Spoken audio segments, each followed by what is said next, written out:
brother so ba a social media enten video super highway ji so a ene nkrofo trendy o hey just if you for trend no na MP4 na just ministers enso trend e de famu a we de hwe eye honorable Millicent Yeboah Amankwa o de hwe na mba be kan ho asem no e de achusi sie hwe ade. You know, if you are able to take collapse banks and people who was unemployed, you cannot today say that. But even Mr. Speaker,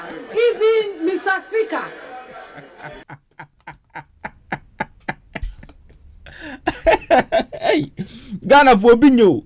I just say ebinum ashada akọ print eye ensemu a honorable Okanya enkrofo che say oh this ninth parliament dey near koso no ene ebe because brofu emudu na yatena ha ka say momfa mo amokasa enya adwuma na se mo se momfa nya adwuma at the end of the day no ye nyina no ye niwa obehunu bi mesro so subscribe ya but mo dia na subscribe na turn on the notification bell said the be na video bi na update bia ebeto so awon sabeka na won so wanya bi ahwe ya no like video no share video no ede amaye mesro so Facebook ya no follow ya no abeka WhatsApp TV ebusuaku no eho medase na said ya migusu ameken no ya ade sese so Ashanti regional minister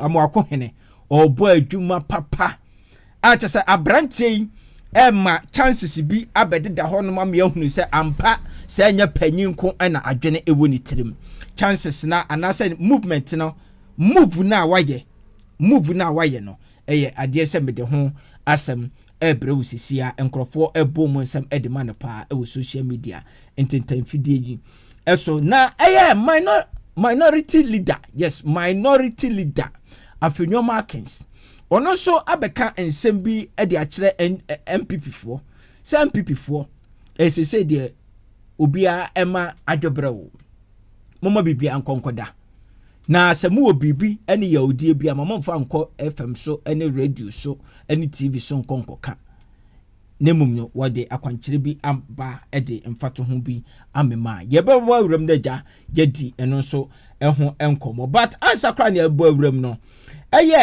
#support Kofi Adoma ngongwani campaigner yede support Kofi Adoma ngongwani nani surgery a oguso a oye no eho obetumi a support by say obefa GoFundMe link no na watumi asend bibi kakra e support Kofi Adoma ngongwani anase Momo Number no ni nyina ene good screen si eni no obetumi afa number no na onso bibi kakra pese o sende ede boa yenua panyin Kofi Adoma ngongwani no onso watumi asende ede apoa na Momo no o sende din ebeba no Steven Kofi Adoma sidin fufuro bi eba meso se ubejai men sende kura why no wejai no akopa baby kura so asa atena ede aka ho beda se pa na said ye ko ensem ne so no honorable Cynthia honorable Millicent Yeboah Amankwa ono ene yesumiane West mrashe bedwani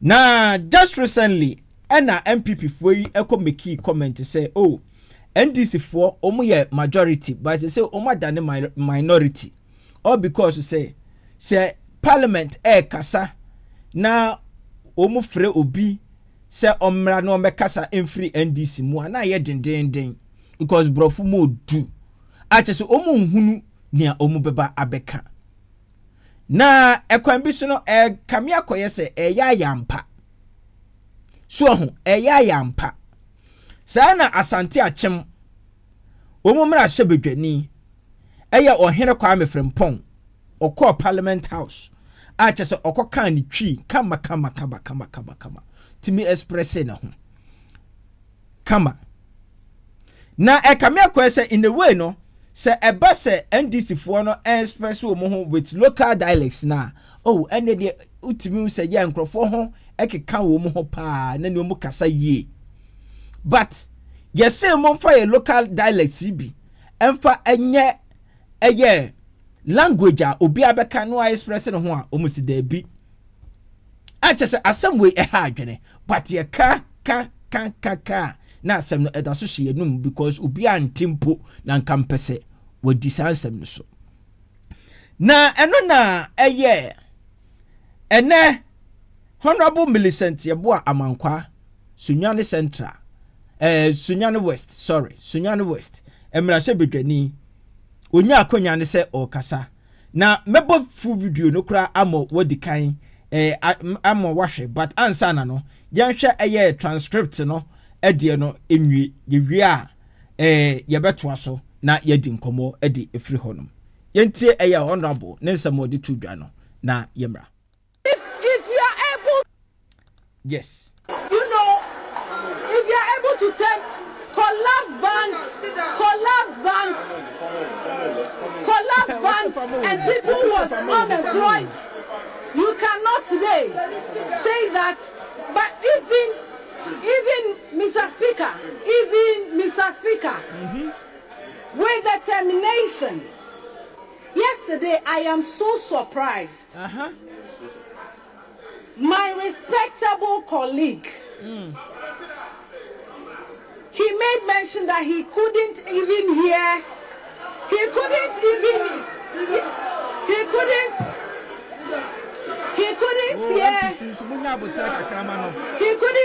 hear that His Excellency John Dramani Mahama spoke about job creation and then he said any initiatives. But if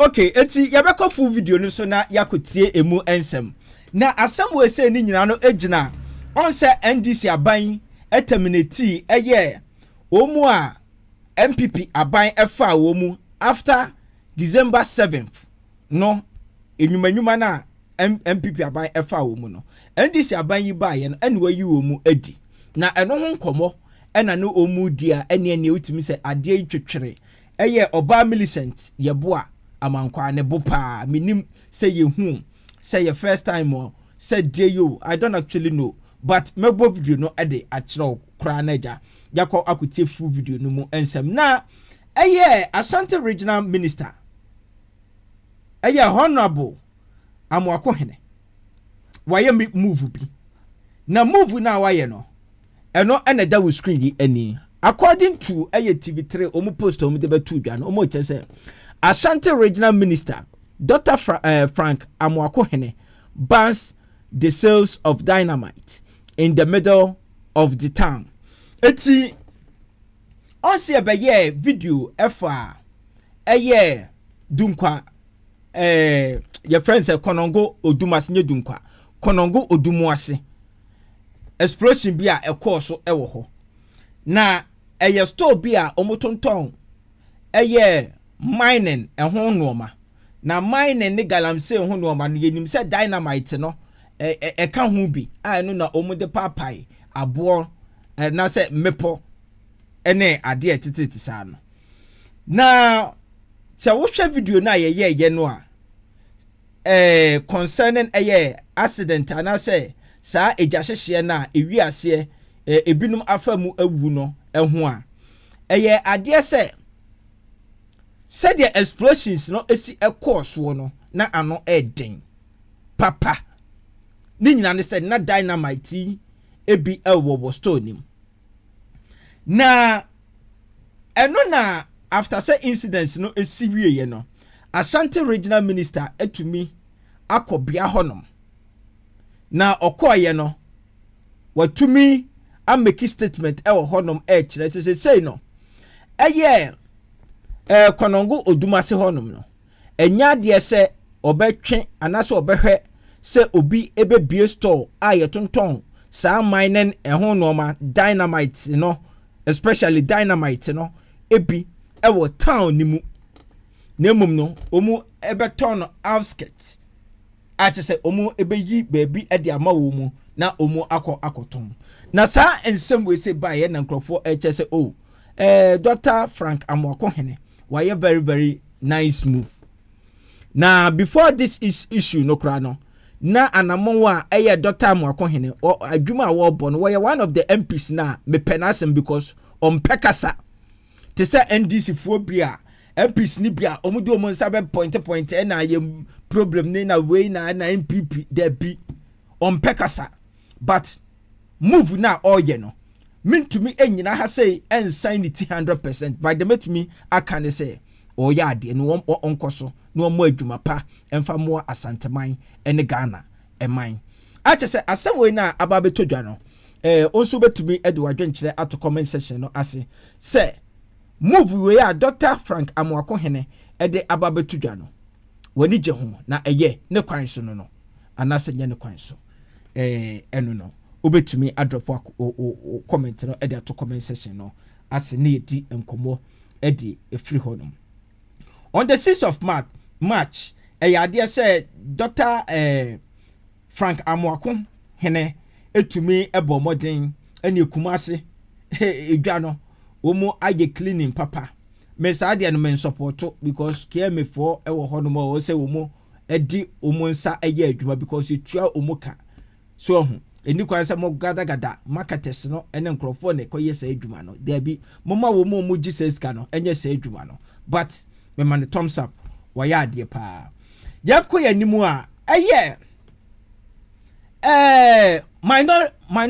minority leader brofo emo du but yakoya nimu minority leader meche Alexander Afenyomakins ade eye ensembi aba abetudwa na ensemu a Afenyomakins ade aba betudwa no kire se MPP bom penka bomu dan se entity mu because if we say MPP elusu election we say no kame akwa say in a way no obia person obeka de hye ne bo obia person obeyi security to abontin obia blemu ne yonko se we na aye we nso se we na aye ene ade asamu a Afenyomakins ekaye no yanko na de nkonko TV na yewi a ye ba ne abedin komo ede afa eno nso So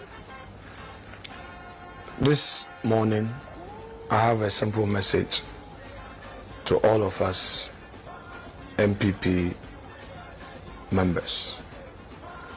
I know that we are all heartbroken, we are all disappointed, we are all depressed and not happy about the outcome of the elections. It is to be expected because when you go into an election and you don't win, it comes with a lot of such disappointments. But that was yesterday. Today is another day. The way to prepare for the future is hard work, forgiveness, and a collective determination to sacrifice for the good of the party. Calling each other names, saying all manner of things on radio, social media, TV is not the way to go. I will plead with all of us. Let's move on as a party. We cannot say that everything was perfect. But even so, let's manage it internally. The party, through National Council, has already mandated the Professor Kofi Committee to undertake some work. Let's all patiently wait for that day. And when the report comes, we deal with it internally. Our friends in the NDC who are celebrating victory today have been where we are before. 2016, we all recall what happened to them, but they didn't give up. Today, they have an overwhelming majority in parliament. I believe that this almighty few of 88 in parliament would make history come 2028. I believe it in my heart. I can see determination in the high eyes of our members in parliament. Indeed, we had a disappointment in 1996, leading to our poor performance in parliament, 61 seats, But J.H. Mensah led that team. And in less than 4 years, they turned the corner. We won majority in parliament and took the presidency. I believe that we can make it again one more time. All we have as a party is a legacy of Akufo-Addo, and by extension, the foundation that was laid in the Kufuor era. These are the combined legacies that as a party we will stand on come 2028. Let us not forget about this. It's okay to express a displeasure against a party leader, a foot soldier, but let's know and bear in mind that the way to deal with it is not to go out there and say all manner of things. So, dear party members, let's take it easy on ourselves. Let's not be too hard on ourselves. It's a period of Lent. As Christians, let's use this period to reflect. Reflect, raise our higher selves, go deep, deep, deep into our inner being, and come out with a new beginning. For our colleagues who are Muslims, who are also doing their fasting, use the Ramadan period to reflect deep, deep, deep, deep. And I'm sure at the end of it, we'll come out with a new resolve to chide through the storm. We can make it. I know we can make it happen. God bless us. God be with us. May God strengthen us as we walk through these low moments to make our party, the MPP, strong again. Thank you very much, and God bless us all. Eti way ene ensemo a eye Afenyo Markins Alexander minority minority Mami fancy say now de ya fman kujina baby amempe eye minority leader e de abetudwa wo kire se e Christopher ene nkramofo monkamum na monfa mompaye na yesterday is gone, another day has come into MPP for do something new. Na munyai na ye blame nkrofo no ublemu a enyeje na munya baako ne ade na chese monka mo humum na said o kan ye no JH Mensah mo penso 1996 de eba chese MPP to me elusi but omo kan mo hubomo na omusa but with determination no ade se omu to me eko omanim pa.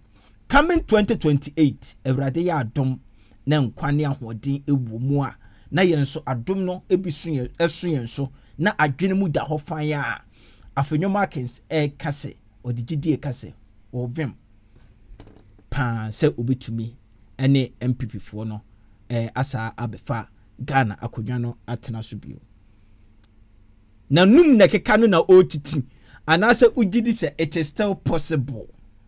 Drop wadwenkyere eto comment section no ase so when Afenyo Markins eya adwena ma yenhunu so when no enya adwen so a ma yenhunu na yeni enkomo emfa free comment section no ase na yakuya nimu yidie na eya Sunyane West mekire ma Millicent yeboa eye ade se wa beka brofo ente se brofo no ye ka ne kakraka echensei enye soso papa na minim se omu nyina aka hu bi na Afenyo Markins enya da vem ne se MPP ebe renew se die you because this time around no so share majority for no brofo na ya na ho ayedin so be mo fa twi yinyam ade na yenkoyanim ana mo fa Ghana kasei se muntimi so a mo pay translators because and also a job creation ni bia mo pay translators ntena ho na omu en translate se Ghana no se enya ya adwen se be ba ko a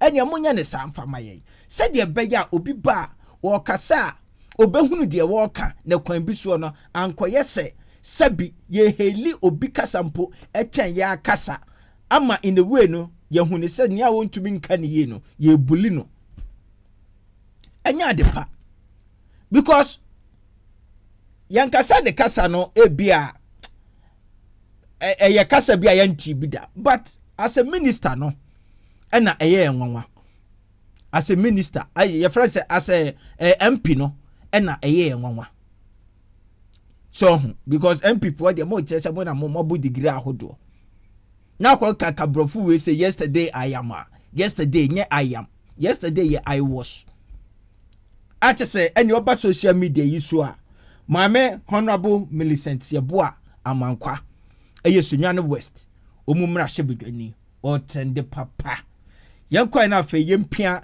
ne nsɛm a ɔka ye no entum na wodi eti ndisifo ni bi eda fama wo mu wonso nim sɛ brofo a wɔka ne nyɛ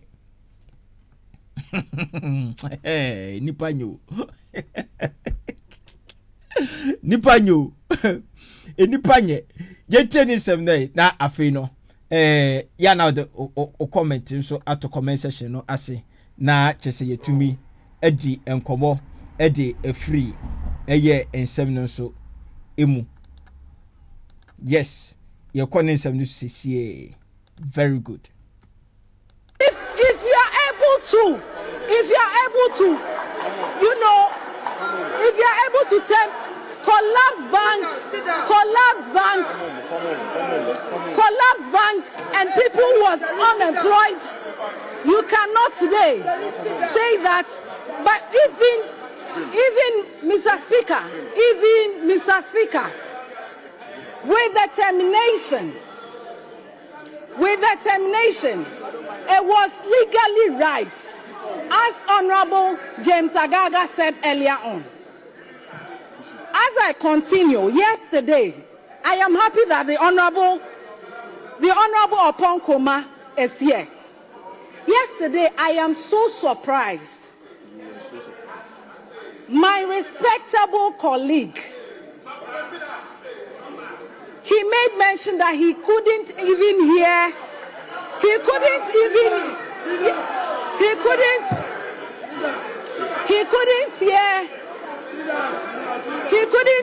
hear that His Excellency John Dramani Mahama spoke about job creation and then he said any initiatives. But if honorable members,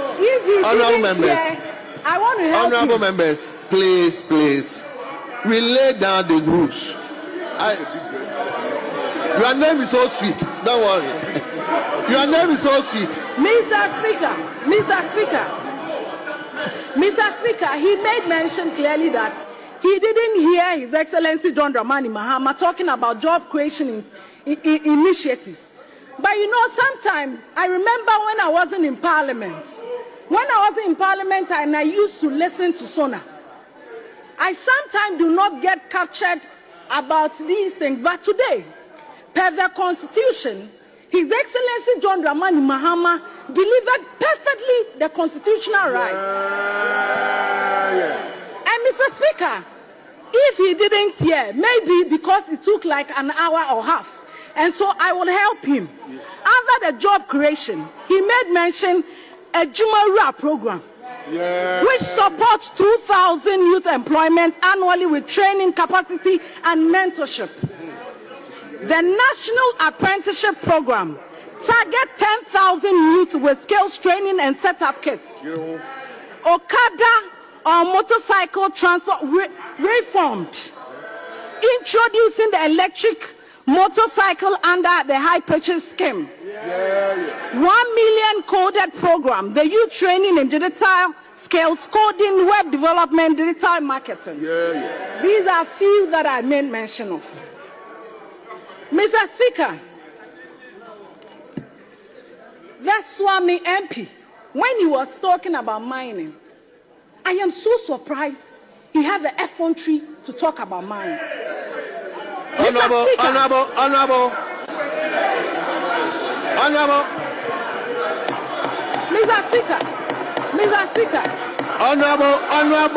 Mr. Speaker.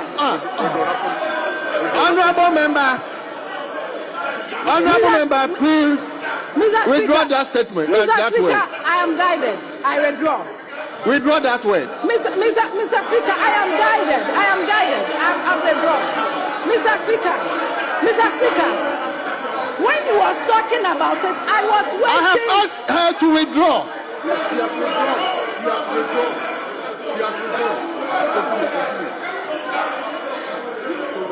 Mr. Speaker. Honorable members. I have asked her to withdraw that word.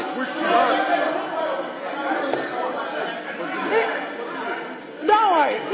Mr. Speaker, I am guided. You are guided? Yes. Mr. Speaker, I was thinking that he would make mention the things that they did during their previous government. But Mr. Speaker, surprisingly, we had excavated seas.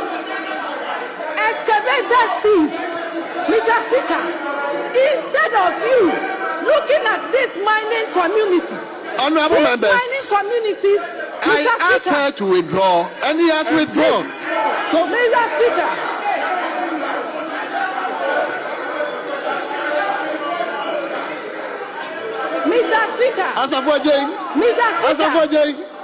the excavators were seized, and in those communities are the most deprived communities. Honorable member, those excavators machines should go and reshaping the roads. And these excavators were seized and come somewhere. Where is that? Wind up for me. Mr. Speaker, please permit me to continue on this because it's very important to me. Mr. Speaker. Honorable member, wind up for me. Your time is up, please. Mr. Speaker, when we talk, Mr. Speaker, I was so happy. Honorable members, Mr. Speaker, I am being guarded by the table. They give me the time. Mr. Speaker, with his constitutional mandate on the health sector. Thank you. Mr. Speaker. Thank you very much. Mr. Speaker. Thank you very much. Let me wrap up. Honorable Millicent, thank you. Mr. Speaker, let me wrap up. Please, 1 minute. Give me 1 minute. Mr. Speaker, 1 minute. Mr. Speaker, 1 minute. Mr. Speaker, on the health sector, His Excellency Honorable member, please, enough is enough. Agenda 111. Honorable member, enough is enough. He showed clearly that they didn't work. Mr. Speaker, on the free SHS, he made mention of it. Honorable member, going to continue inclusive. Mr. Speaker, we will come back again. On that note, thank you for the opportunity given to me.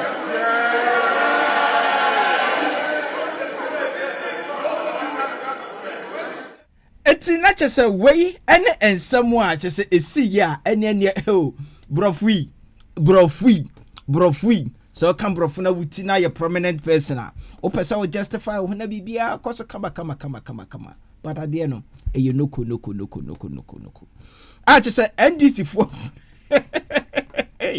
oye no kwa prempo chese omu na omu sere but whatever the case is no enye ye nkasa enu ntiro kan wuti a enya hwe but sa wo kana wuti ne ate de wo kana se na enna enya hwe but sa wo kana wuti na de wo kana yenhu de wo pa akira eho de eya hwe pa enu nti mo MPs ene mo amanya opportunities a mo wo honom no yesere mo betumi ayusu mo kasa na wo de kasa aka ne kama but sa wo betwetwe afa wo body o constituency omo ni nyu hu sa o eno ne ya advice that is the way ene ensemu a ekoso ene honorable Millicent eye ade se all trend papa all trend pa social media internet feed super highway ji eso also drop wadwen kire eto comment section no ase na yeni enkomo emfa free ehono message so subscribe ya bomodia na subscribe na turn on the notification bell we are message ya no like no share video no ede amaye o comment no said me kaye no ye bedi nkomo e comment section no ase wo Facebook a bomodia ne follow ye na be kan WhatsApp TV ebuseku no ye be sa share bio ne abedi nkomo ba until then no dear macau